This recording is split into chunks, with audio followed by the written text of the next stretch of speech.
আসসালামু আলাইকুম ভাই ও আপুরা, আজকে আবারও হাজির হলাম তোমাদের মাঝে আরেকটা রেসিপি নিয়ে। তো আজকে আমি রান্না করতেছি আমার নিজের গাছের বেগুন দিয়ে মূলা আর চিংড়ি শুটকির চচ্চড়ি। তো এখানে আমি মূলা, আলু আর বেগুনটা কেটে নিয়েছি, আর সবগুলাই কিন্তু আমি চিকন চিকন করে কেটেছি, দেখতে পাচ্ছ। তরকারি আমার কাটা হয়ে গেছে, এবার আমি মশলাটা পেস্ট করে নিব। তো আমি এখানে দিয়েছি পেঁয়াজ কুচি, রসুন, সরিষা, জিরা আর কাঁচামরিচ। তো এগুলো আমি পেস্ট করে নিব।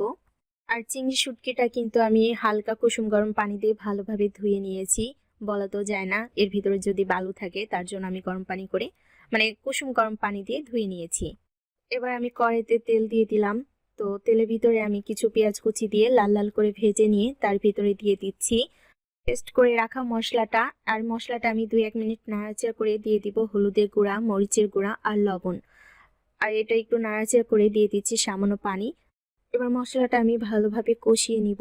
তো মশলাটা কষানো হয়ে গেছে, এবার আমি চিংড়ি শুটকিটা দিয়ে দিব। চিংড়ি শুটকিটা দেওয়ার পরে আমি সবজিগুলো সব দিয়ে দিব, দিয়ে ভালোভাবে নাড়াচাড়া করে একটু ঢেকে দিব। ঢাকা দেওয়ার পরে যে পানিটা বের হয়েছিল ওই পানিটা দিয়ে কিন্তু সবজিটা অনেকটা সিদ্ধ হয়ে গেছে। এবার পানিটাও আমি পুরোটা টানিয়ে নিয়েছি। এরপর দিয়ে দিচ্ছি ঝোলের পানি। যেহেতু আমি এটার ঝোল করব না খুব বেশি, কোনো রকম গাটা একটু ভিজা ভিজা থাকবে, আর এই জন্য কিন্তু আমি অল্প পরিমাণে পানি দিয়েছি। তো দেখতে পাচ্ছো আমার তরকারিটা অনেকটা হয়ে আসছে, আর 2-1 মিনিটের মধ্যে নামিয়ে নিব। আর এটাই হচ্ছে আজকের তরকারির ফাইনাল লুক। সবাই ভালো থাকবে, সুস্থ থাকবে।